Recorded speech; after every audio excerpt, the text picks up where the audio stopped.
2 লাখ দিব, আমার সাথে চলো। 2 লাখ। সকাল 10টা বাজছিল। দিল্লির একটি কর্পোরেট বিল্ডিংয়ের ভেতর রিসেপশনের কাছে থাকা বেঞ্চে একটি ছেলে চুপচাপ বসেছিল। নাম ছিল আদিত্য এবং দেখতে প্রায় 30 বছরের মনে হচ্ছিল। হাতে ধরা ফাইলটি সে বারবার খুলছিল, আবার বন্ধ করছিল। কাগজগুলো ছিল একদম সাধারণ, কিন্তু এই কাগজগুলোর মধ্যেই তার পুরো জীবনটা সিমটে ছিল। কখনো ঘড়ি দেখছিল, কখনো সামনে দিয়ে যাওয়া মানুষদের। প্রত্যেকেই কোথাও না কোথাও যাওয়ার তাড়ায় ছিল, কিন্তু আদিত্য সেখানে থমকেছিল, যেন সময় তার জন্য থেমে গেছে। আজ তার ইন্টারভিউ ছিল, এবং এই ইন্টারভিউ তার কাছে শুধু চাকরির প্রশ্ন ছিল না, বরং আত্মসম্মান, আশা এবং ভবিষ্যতের জীবনের প্রশ্ন ছিল। আদিত্য কোনো বড় ঘর থেকে আসেনি। তার পড়াশুনো সহজ ছিল না। কখনো ফির জন্য অপেক্ষা, কখনো বই ধার করা, কখনো বাড়ি থেকে দূরে থেকে ছোটখাটো কাজ করা। কিন্তু সে একটি বিষয় সবসময় ধরে রেখেছিল: পরিশ্রম এবং সততা। ইন্টারভিউ রুমের ভেতর থেকে নাম ডাকা হচ্ছিল।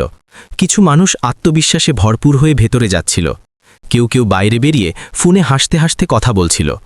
আদিত্যর হৃৎপিণ্ড দ্রুত ধরফর করতে লাগল। তখনই রিসেপশন থেকে আওয়াজ এলো, আদিত্য কুমার। সে উঠে দাঁড়াল। কদমগুলো কিছুটা ভারী ছিল, কিন্তু সে নিজেকে সামলে নিল। ইন্টারভিউ রুমে ঢোকার সাথে সাথেই তার নজর সামনে বসা এক মহিলার ওপর পড়ল। তিনি ছিলেন HR ম্যাডাম। বয়স আনুমানিক 27 বছর। চেহারায় সারল্য, চোখে আত্মবিশ্বাস এবং ব্যবহারে একটি স্থিতধী ভাব। না ছিল বেশি কড়াকড়ি, না ছিল কৃত্রিম হাসি। ইন্টারভিউ শুরু হলো। প্রশ্নগুলো সাধারণ ছিল: পড়াশোনা, অভিজ্ঞতা, চিন্তাভাবনা। আদিত্য কোনো গল্প বানালো না, যা সত্য ছিল তাই বলল। যেখানে অভিজ্ঞতা ছিল না, সেখানে বলল যে সে শিখতে প্রস্তুত। HR ম্যাডাম তার কথা মন দিয়ে শুনছিলেন, কখনো তার দিকে দেখছিলেন, কখনো ফাইলের পাতা উল্টাচ্ছিলেন। ইন্টারভিউ শেষ হলো। কিছু মুহূর্ত ঘরের ভেতর নিস্তব্ধতা ছিল। তারপর HR ম্যাডাম ফাইল বন্ধ করলেন এবং বললেন, আদিত্য, বাইরে বসুন, আমি ডাকব। আদিত্য বাইরে চলে এলো। সেই একই বেঞ্চ, একই জায়গা, কিন্তু এখন অপেক্ষা আরও ভারী মনে হচ্ছিল। সময় ধীরে ধীরে কাটছিল। প্রতিটা মিনিট তার হৃদয়ে বোঝা বাড়িয়ে দিচ্ছিল।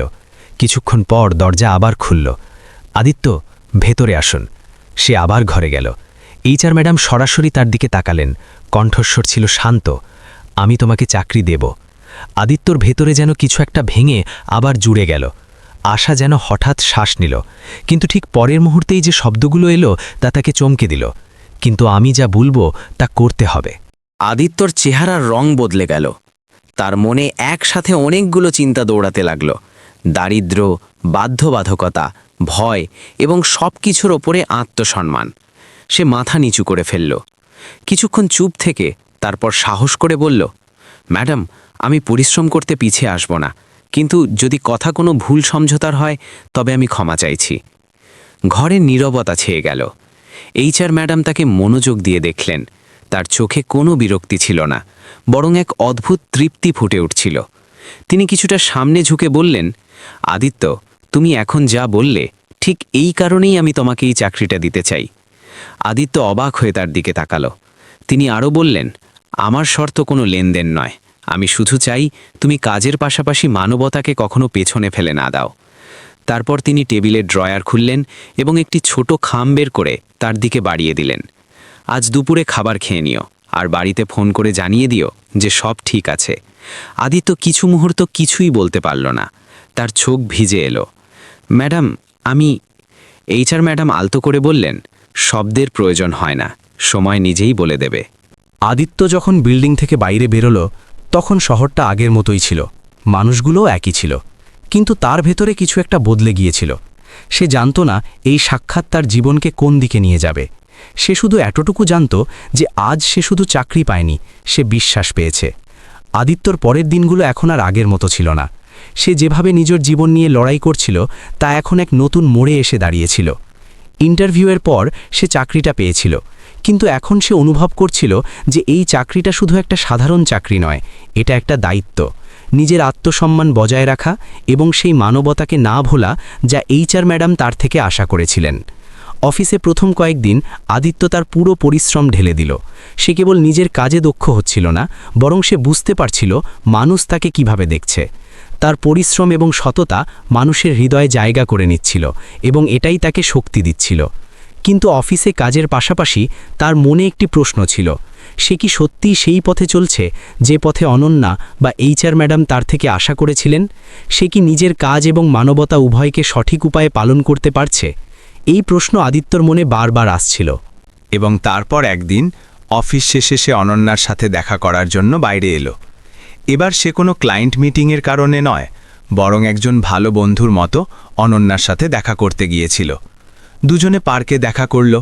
সেখানে একটি বেঞ্চে বসে আদিত্য অনন্যাকে বলল, ম্যাম, আমি চাকরি তো পেয়ে গেছি, কিন্তু আপনি কি আমার ওপর খুশি? আমি কি সত্যিই সেই মানুষ হতে পারছি যা আপনি চেয়েছিলেন? অনন্যা কিছুক্ষণ চুপ থাকল, তারপর তার দিকে তাকিয়ে হালকা হাসল। আদিত্য, তুমি খুব ভালো কাজ করেছ, তোমার আত্মবিশ্বাস বেড়েছে, এবং সবথেকে গুরুত্বপূর্ণ বিষয় হল তুমি নিজের সততার সাথে কখনো আপোস করো না। আমি খুশি, এবং আমার বিশ্বাস আছে যে তুমি সঠিক পথে আছো। আদিত্য কিছুটা ভরসা পেল, কিন্তু তার মনে এখনও কিছু প্রশ্ন ও শঙ্কা ছিল। কিন্তু অনন্যা, যদি আমি কখনো ভুল পদক্ষেপ নিই, তবে কি আপনি আমাকে আবার সঠিক পথে ফিরিয়ে আনার জন্য পাশে থাকবেন? অনন্যা তার চোখের দিকে তাকিয়ে বলল, আমরা সবাই ভুল করি আদিত্য, কিন্তু যদি তুমি সত্যি নিজের ভেতর সেই পরিবর্তন এনে থাকো যা আমি চাই, তবে আমি তোমার সাথে আছি। তোমার কাছে আমার যে আশা ছিল তা এখন পূর্ণ হয়েছে। আদিত্যর এখন সত্যিই মনে হতে লাগল যে অনন্যা তার কাছে শুধু একজন বস ছিল না, বরং সে তার জীবনের একটি অবিচ্ছেদ্য অংশ হয়ে উঠেছে। এরই মধ্যে দুজনের সম্পর্ক শুধু কাজের মধ্যে সীমাবদ্ধ রইল না, এখন এটি গভীর বন্ধুত্ব এবং বোঝাপড়ার দিকে এগিয়ে চলল। আদিত্য কখনো নিজের ভুলগুলো অনন্যার সাথে শেয়ার করত, এবং অনন্যা কোনো বিচার না করেই তাকে বুঝিয়ে বলতো। এটি নিঃসন্দেহে একটি খুব শক্তিশালী বন্ধন হয়ে উঠছিল। তাদের মধ্যে ধীরে ধীরে এক অদ্ভুত বোঝাপড়া তৈরি হয়েছিল, কিন্তু দুজনেই কখনো এই কথাটি শব্দে প্রকাশ করেনি। তারা দুজনেই জানত যে সময় এলে এই সম্পর্ক নিজেই নিজের দিশা ঠিক করে নেবে। দুজনের মনে একে অপরের জন্য শ্রদ্ধা ছিল, কিন্তু ভালোবাসার শব্দের চেয়েও বড় কিছু ছিল। এটি এমন এক অনুভূতি যা শব্দ ছাড়াই গভীরভাবে জড়িয়েছিল। যাই হোক, আদিত্য এখন পুরোপুরি অফিসের সাথে মানিয়ে নিয়েছে। কাজে এখন তার কোনো ভয় ছিল না, বরং আত্মবিশ্বাস আরও বেড়ে গিয়েছিল। সে দিন দিন নিজের পরিশ্রম দিয়ে কেবল নিজেকে প্রমাণ করছিল না, বরং অনন্যার আশাতীত সাফল্যও অর্জন করছিল। সে এখন কেবল একজন ভালো কর্মচারী ছিল না, বরং নিজের ব্যবহারে সে একজন ভালো মানুষ হয়ে উঠেছিল। কিন্তু একটি প্রশ্ন সবসময় তার ভাবনায় ছিল, এই সম্পর্ক কি শুধু অফিস পর্যন্তই সীমাবদ্ধ থাকবে, নাকি এর মধ্যে আরও কিছু লুকিয়ে আছে? সে আর অনন্যা দুজনেই কি তাই অনুভব করছিল যা তাদের ক্রমবর্ধমান সম্পর্কের মধ্যে লুকিয়েছিল? এই সম্পর্ক কি এখন গভীর বন্ধুত্ব থেকে অন্য কিছুতে পরিণত হয়েছে?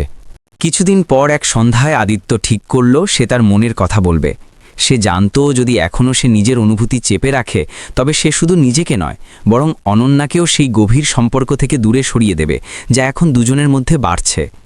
সেই সন্ধ্যায় অফিসের পর আদিত্য আর অনন্যা পার্কে দেখা করল, যেমনটা তারা প্রায়ই করত।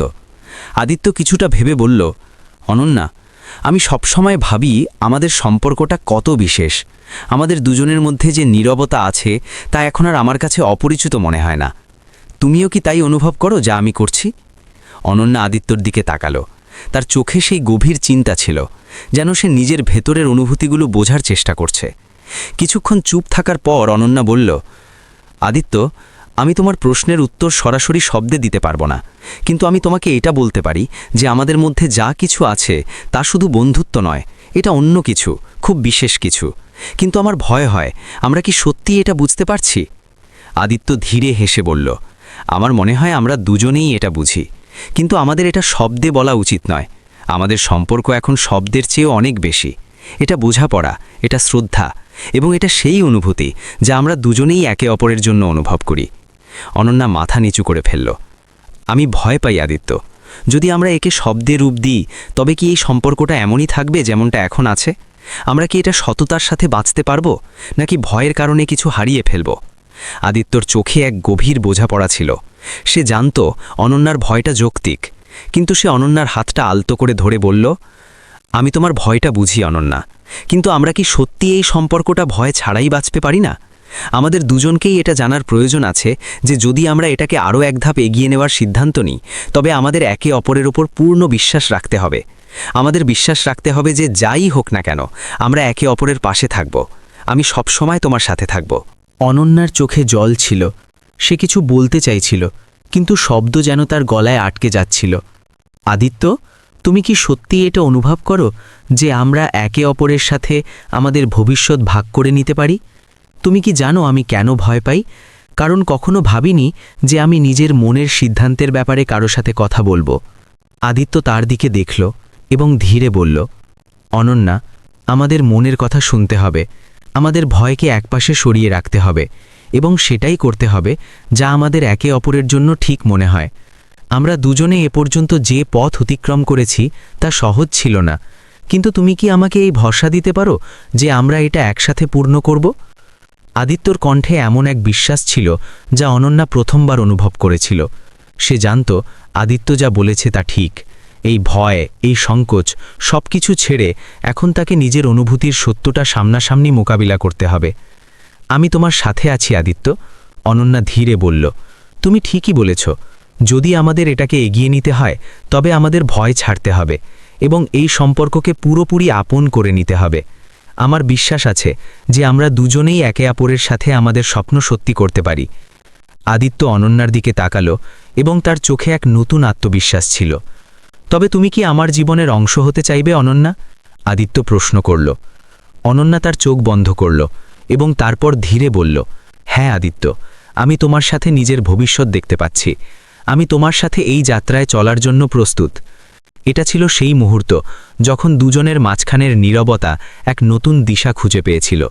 এটা সেই মুহূর্ত যখন দুজনে একে অপরের সাথে নিজেদের সম্পর্কের এক নতুন শুরু করল। এখন তাদের সম্পর্ক শুধু বন্ধুত্বে সীমাবদ্ধ ছিল না, এটি ছিল একটি প্রেম কাহিনী যা ধীরে ধীরে আকার নিচ্ছিল এবং এখন দুজনেরই বিশ্বাস ছিল যে এই সম্পর্ক শুধু আরও এক ধাপ এগিয়ে যাওয়ার অপেক্ষায় আছে। কিন্তু ভবিষ্যতে কি হবে কেউ জানত না। সময় এভাবেই নিজের গতিতে চলতে থাকল। আদিত্য এবং অনন্যার সম্পর্ক এখন এক নতুন মোড় নিয়েছিল।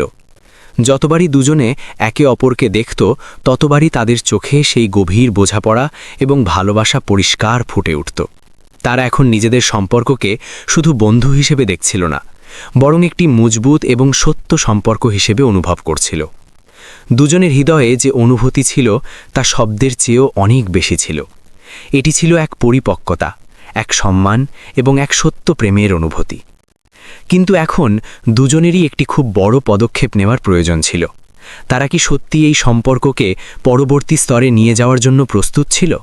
কিছুদিন পর আদিত্য এবং অনন্যা তাদের পরিবারের সাথে এই বিষয়ে কথা বলার সিদ্ধান্ত নিল। আদিত্যর ভয় ছিল যে তার পরিবার এটাকে পুরোপুরি বুঝতে পারবে না। সে জানত তার পরিবারের জন্য এই সম্পর্কটি ছিল এক নতুন এবং অনন্য বিষয়। কিন্তু এখন সে এটা উপলব্ধি করতে পেরেছিল যে যদি তারা একে অপরের সাথে নিজেদের জীবন শুরু করতে চায় তবে পরিবারের স্বীকৃতি জরুরি ছিল। আদিত্য একদিন অনন্যাকে বলল, অনন্যা, আমার মনে হয় আমাদের পরিবারকে এই বিষয়ে কথা বলা উচিত। আমাদের সম্পর্ককে এখন আমাদের দুজন ছাড়াও আমাদের পরিবারেরও বোঝার প্রয়োজন আছে। তুমি কি এর জন্য প্রস্তুত? অনন্যা কিছুক্ষণ চুপ থাকল, তারপর মাথা নিচু করে নিল। আমি প্রস্তুত আদিত্য, কিন্তু আমার ভয় হয় যে আমার পরিবারকে এটা বোঝাতে অনেক সময় লাগবে। তুমি কি সত্যি বিশ্বাস করো যে আমাদের পরিবার এটা মেনে নেবে? আদিত্য তার দিকে তাকালো এবং হালকা হাসল। আমার পূর্ণ বিশ্বাস আছে অনন্যা, আমাদের সম্পর্কের যে সত্যটা আছে তা পরিবারের লোকেরাও বুঝতে পারবে। আমাদের দুজনের সম্পর্ক শুধু আমাদের মধ্যেই সীমাবদ্ধ থাকতে পারে না, আমাদের পরিবারকেও এর অংশ করতে হবে। তারপর কিছুদিন পর দুজনে তাদের পরিবারের সাথে এই সম্পর্কের কথা বলল। আদিত্যর বাড়িতে প্রথমে কিছুটা সংকোচ ছিল, কিন্তু যখন তারা আদিত্য ও অনন্যার মাঝখানের ভালোবাসা দেখল তখন তারা ধীরে ধীরে এটা মেনে নিতে লাগল। অনন্যার পরিবারেও প্রথমে কিছু সমস্যা হয়েছিল, কিন্তু যখন তারা দেখল যে এই সম্পর্কটি সত্য তখন তারাও এটি পুরোপুরি মেনে নিল। দুজনের পরিবার এখন এই সম্পর্কের জন্য প্রস্তুত ছিল এবং তারা এটাকে আপন করে নিল। তাদের পরিবার তাদের আশীর্বাদ দিল এবং এখন দুজনের সম্পর্কের নতুন শুরু হয়ে গেল। একদিন আদিত্য আর অনন্যা ঠিক করল তারা তাদের বিয়ের তারিখ ঠিক করবে। এই সিদ্ধান্তটি দুজনের জন্যই খুব গুরুত্বপূর্ণ ছিল, কারণ এটি শুধু তাদের জন্য নয় বরং তাদের পরিবারের জন্য একটি বড় বিষয় ছিল। বিয়ের তারিখ ঠিক করার সময় দুজনে একে অপরের হাতে নিজেদের ভবিষ্যৎ দেখল, এটা জেনে যে এখন তারা একে অপরের সাথে নিজেদের জীবনের প্রতিটি মুহূর্ত কাটানোর জন্য প্রস্তুত। তাদের বিয়ের দিন এলো। আড়ম্বরহীন কিন্তু পূর্ণ ভালোবাসা এবং শ্রদ্ধার সাথে বিয়ের আয়োজন হলো। তাদের বিয়ের পর এক নতুন শুরু হলো, যেখানে দুজনে একে অপরকে জীবনসঙ্গী হিসেবে মেনে নিল এবং এই সম্পর্ক এখন শুধু একটি বন্ধুত্বের চেয়ে বেশি ভালোবাসা ও বোঝাপড়ার প্রতীক হয়ে উঠল। আদিত্য এবং অনন্যার মাঝখানের সম্পর্ক এখন একটি স্থায়ী বন্ধন হয়ে গেছে, যাতে যে কোনো কঠিন পরিস্থিতির সামনে তারা একে অপরের পাশে থাকার জন্য প্রস্তুত। বিয়ের পরের জীবনে আদিত্য এবং অনন্যা কখনো একে অপরের থেকে কোনো প্রকার দূরত্ব অনুভব করেনি। অফিস, পরিবার এবং ব্যক্তিগত জীবন সব জায়গায় দুজনে একে অপরের সাথে ছিল। আদিত্য সবসময় অনুভব করত যে এই সম্পর্কটি শুধু একদিনের নয়, বরং এটি একটি পুরো জীবনের পথ চলা, যেখানে ভালোবাসা ও বিশ্বাস দুটিই ছিল গুরুত্বপূর্ণ। এখন আদিত্য এবং অনন্যার সম্পর্কে এক নতুন পরিচয় তৈরি হয়ে গিয়েছিল। বিয়ের পর দুজনে নিজেদের জীবনের প্রতিটা অংশ একে অপরের সাথে ভাগ করে নিল। কাজের সময় আদিত্য নিজের কঠোর পরিশ্রম কখনো ছাড়েনি, কিন্তু এখন তার পরিশ্রমের লক্ষ্য শুধু কাজ ছিল না, বরং অনন্যার সাথে নিজের স্বপ্নগুলো পূরণ করা ছিল। অনন্যাও নিজের পরিবারের সাথে কাজ করতে করতে আদিত্যের প্রতিটি পদক্ষেপ বুঝতে পারছিল এবং দুজনে মিলে নিজেদের জীবনের প্রতিটি মুহূর্ত খুশিতে কাটাল। কিন্তু একদিন আদিত্য অনন্যাকে বলল, অনন্যা, তুমি জানো যে এখন আমাদের কাছে আমাদের জীবনের সবথেকে প্রিয় অংশটি আছে, আমাদের সম্পর্ক। কিন্তু আমি এটাও জানি যে আমাদের একে অপরের সাথে এই সফরকে আরও মজবুত করতে হবে। আমাদের সম্পর্ককে শুধু ভালোবাসার সাথেই নয়, বরং দায়িত্বের সাথেও বাঁচতে হবে। আমাদের দুজনের কখনোই একে অপরের থেকে খুব বেশি প্রত্যাশা রাখা উচিত নয়। আমাদের শুধু একে অপরের সঙ্গ প্রয়োজন। অনন্যা আদিত্যের দিকে তাকালো এবং তার চোখে এক নতুন বোঝাপড়া ও ভালোবাসা ছিল। আমি সবসময় তোমার সাথে আছি আদিত্য। আমাদের সম্পর্ক এখন শুধু আমাদের মধ্যে নেই, এটি আমাদের পরিবার এবং পৃথিবীর জন্য একটি উদাহরণ। আমরা দুজনে মিলে একে আরও উন্নত করব। আমাদের জীবন এখন শুধু আমাদের দুজনের নয়, বরং আমাদের পরিবার এবং সম্পর্কেরও অংশ হয়ে উঠেছে।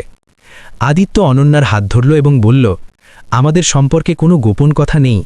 আমাদের ভালোবাসা শুধু আমাদের মধ্যে সীমাবদ্ধ নয়, এটি এখন সবার জন্য। আমরা দুজনে এই সম্পর্ককে আরও মজবুত করব। তাদের চোখে এখন কোনো ভয় ছিল না, ছিল কেবল ভালোবাসা, বিশ্বাস এবং ভবিষ্যতের দিকে এগিয়ে চলা একটি পথ। কিন্তু ভাগ্যের ওপর তো কারো হাত চলে না। যাই হোক, আদিত্য এবং অনন্যার সম্পর্ক এখন পুরোপুরি নিজের পরিচয় তৈরি করে নিয়েছে। বিয়ের পর তাদের জীবন এখন অন্য কোনো দিকে এগোচ্ছিল না, বরং একটি মজবুত, স্থায়ী এবং গভীর সম্পর্কের দিকে এগিয়ে গিয়েছিল। দুজনের জন্য এখন কোনো পথ একাকী ছিল না, কারণ প্রতিটি কদমে একে অপরের সঙ্গ ছিল। তাদের জীবনের প্রতিটি মুহূর্ত একটি নতুন অধ্যায় হিসাবে সামনে আসছিল এবং এখন তারা দুজনেই বুঝতে পেরেছিল যে তাদের এই সম্পর্কটি শুধু ভালোবাসা নয়, বরং একটি অংশীদারিত্ব। অফিসে কাজ করার সময় আদিত্য অনুভব করল যে এখন সে তার সম্পর্ককে আরও উন্নত করার জন্য কিছু বিশেষ পদক্ষেপ নিতে পারে। সে জানত যে তার এবং অনন্যার সম্পর্ক কেবল অফিস পর্যন্তই সীমাবদ্ধ থাকতে পারে না, কারণ দুজনের জীবনের উদ্দেশ্য এখন একে অপরের সাথে নিজেদের স্বপ্ন পূরণ করা। আদিত্য নিজের কাজে আরও দক্ষতা দেখাতে শুরু করল। সে কেবল নিজের দায়িত্বগুলোই পালন করছিল না, বরং সে তার সম্পর্কের মাধ্যমে এটাও শিখে নিয়েছিল যে সত্য, পরিশ্রম এবং বিশ্বাস দুটোই জরুরি। কিন্তু যখন আদিত্য এবং অনন্যার বিয়ের মাত্র কয়েক মাস পার হয়েছিল, তখন আরও একটি বড় চ্যালেঞ্জ তাদের সামনে এলো। একদিন অফিসে আদিত্য জানতে পারল যে তার কোম্পানির কিছু গুরুত্বপূর্ণ প্রজেক্টের দায়িত্ব তাকেই দেওয়া হচ্ছে। এই প্রজেক্টটি কেবল তার পরিশ্রমের একটি বড় উদাহরণ ছিল না, বরং এটি ছিল তার জন্য এক নতুন চ্যালেঞ্জ। আদিত্য এই দায়িত্ব হাসি মুখে গ্রহণ করল, কিন্তু এর সাথে সাথেই তাকে তার জীবনের কিছু অংশে পরিবর্তনও করতে হলো। এই পরিবর্তন শুধু অফিসেই ছিল না, বরং তার ব্যক্তিগত জীবনেও ছিল। এখন তাদের দুজনের কাছে কিছুটা কম সময় ছিল, কিন্তু এর মানে এই নয় যে তাদের সম্পর্ক দুর্বল হয়ে যাবে, বরং এই সম্পর্ক এখন আরও মজবুত হতে চলেছিল। অনন্যা আদিত্যকে পুরোপুরি সাহায্য করল। সে জানত আদিত্যর জন্য এই নতুন প্রজেক্টটি একটি বড় সুযোগ ছিল এবং এর সফল হওয়া কেবল আদিত্যর জন্য নয়, বরং তাদের সম্পর্কের জন্যও গুরুত্বপূর্ণ ছিল। অনন্যা আদিত্যকে সব সময় অনুপ্রাণিত করত। তাকে বোঝাতো যে এই নতুন প্রজেক্টের জন্য তাকে সময় এবং পরিশ্রম দেওয়ার প্রয়োজন আছে, তবেই সে এটি সঠিক উপায়ে করতে পারবে। তাদের বিয়ের পর এটি ছিল সবথেকে বড় পরীক্ষা এবং তারা দুজনে মিলে এটি অতিক্রম করল। আদিত্যের প্রজেক্টের সাফল্য তাকে কেবল উচ্চতায় নিয়ে গেল না, বরং সেই বিশ্বাসকেও মজবুত করল যা সেই এবং অনন্যা একে অপরের মধ্যে তৈরি করেছিল। এটি শুধু একটি কাজের সাফল্য ছিল না, বরং এটি ছিল তাদের সম্পর্কেরও সাফল্য। তাদের সম্পর্কের ভিত্তি এখন অত্যন্ত মজবুত হয়ে গিয়েছিল এবং তারা দুজনেই একে অপরের সবথেকে বড় সহায়ক হয়ে উঠেছিল। একদিন আদিত্য এবং অনন্যা একসাথে এক নতুন দিশায় কদম বাড়ানোর সিদ্ধান্ত নিল। তাদের কাছে এখন একে অপরের জন্য সময় ছিল এবং তারা দুজনেই বুঝত যে জীবনে একে অপরের সাথে কাটানো প্রতিটি মুহূর্তের গুরুত্ব আছে। তারা তাদের যাত্রা শুরু করল, কিন্তু এখন তাদের কাছে শুধু একটি সম্পর্ক ছিল না, তাদের কাছে এখন ছিল এক স্থায়ী ভালোবাসা, এক অংশীদারিত্ব যা সব কিছুর ঊর্ধ্বে ছিল। একদিন আদিত্য অনন্যাকে বলল, আমাদের দুজনের মধ্যে যে সম্পর্কটি আছে তা এখন আমার জন্য সবথেকে বড় উপহার। তুমি আমার সাথে আছো এবং এটাই আমার জন্য সবথেকে প্রয়োজনীয়। অনন্যা হেসে বলল, এবং আমি সব সময় তোমার সাথে থাকব আদিত্য। আমরা দুজনে এই সফরটি একসাথে পার করব। আদিত্য এবং অনন্যার সম্পর্কের এটি ছিল নতুন শুরু, এমন একটি সম্পর্ক যা কেবল ভালোবাসা দিয়ে নয়, বরং বোঝাপড়া, সমর্থন এবং বিশ্বাস দিয়ে তৈরি করা হয়েছিল। তাদের জন্য জীবনের কোনো মোড়ই এখন কঠিন ছিল না, কারণ তারা জানত যদি তারা একে অপরের সাথে থাকে তবে তারা যে কোনো সমস্যার মোকাবিলা করতে পারে।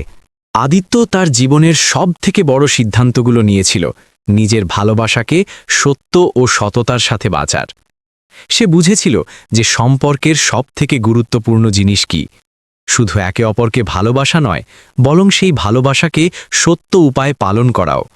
অনন্যাও এই বিষয়টি বুঝতে পেরেছিল যে তাদের সম্পর্কটি কেবল একটি গল্প নয়, বরং একটি যাত্রা ছিল, একটি যাত্রা যা তারা তাদের স্বপ্ন সত্যি করার জন্য একসাথে মিলে অতিক্রম করেছিল। তাদের ভালোবাসা এখন শুধু একটি আবেগীয় টান ছিল না, বরং এটি একটি মজবুত এবং স্থায়ী বন্ধন হয়ে গিয়েছিল, যা জীবনের প্রতিটি চ্যালেঞ্জ মোকাবিলা করার জন্য প্রস্তুত ছিল। বিয়ের অনেক বছর পর আদিত্য এবং অনন্যা একসাথে নিজেদের পরিবারও শুরু করল, এবং তাদের ভালোবাসা এখন না কেবল তাদের জন্য, বরং তাদের সন্তানদের জন্যও একটি আদর্শ হয়ে উঠেছে। এটি সেই একই ভালোবাসা ছিল যা তারা শুরুতে অনুভব করেছিল, এবং এখন এটি এক প্রজন্ম থেকে অন্য প্রজন্মে ছড়িয়ে পড়তে যাচ্ছিল। তাদের জীবন এখন শুধু একটি যাত্রা ছিল না, বরং একটি গল্প ছিল, এমন একটি গল্প যা কখনো শেষ হবে না, কারণ এটি প্রেম এবং বিশ্বাসের ভিত্তিতে তৈরি হয়েছিল। বন্ধুরা, এই গল্প থেকে আমরা এটা শিখতে পারি যে সাফল্য কেবল পরিশ্রম এবং সততা থেকেই আসে, কিন্তু যখন তা ভালোবাসা ও মানবতার সাথে যুক্ত হয় তখন তা আরও বেশি শক্তিশালী হয়ে ওঠে। সম্পর্কে সত্যতা এবং বিশ্বাস থাকা উচিত, এবং যদি আমরা একে অপরের পাশে থাকি তবে কোনো সমস্যাই আমাদের টলাতে পারবে না। জীবনে প্রতিটি পদে একে অপরের সাহায্য এবং সমর্থন জরুরি, যাতে আমরা আমাদের স্বপ্নগুলো পূরণ করতে পারি এবং একসাথে নিজেদের পথে চলতে পারি। কিন্তু এখন প্রশ্ন আপনার কাছে, আপনি কি কখনো কোনো সম্পর্কে নিজের আত্মসম্মান এবং বিশ্বাসকে সবথেকে ওপরে রেখেছেন? আপনিও কি আপনার সম্পর্কে ভালোবাসা এবং মানবতাকে সবার আগে স্থান দেন? কমেন্টে আমাদের জানান এবং আপনার অভিজ্ঞতা আমাদের সাথে শেয়ার করুন। আর যদি আপনার এই গল্পটি পছন্দ হয়ে থাকে তবে ভিডিওটি লাইক করুন এবং বন্ধুদের সাথে শেয়ার করুন। চ্যানেলকে সাবস্ক্রাইব করুন যাতে আপনি আরও এমন অনুপ্রেরণামূলক গল্প দেখতে পারেন। দেখা হবে পরের গল্পে। ততক্ষণ পর্যন্ত মানবতা বজায় রাখুন, ভালোবাসা ছড়িয়ে দিন এবং কারও বাধ্যবাধকতা বা পরিস্থিতির সুযোগ নেবেন না।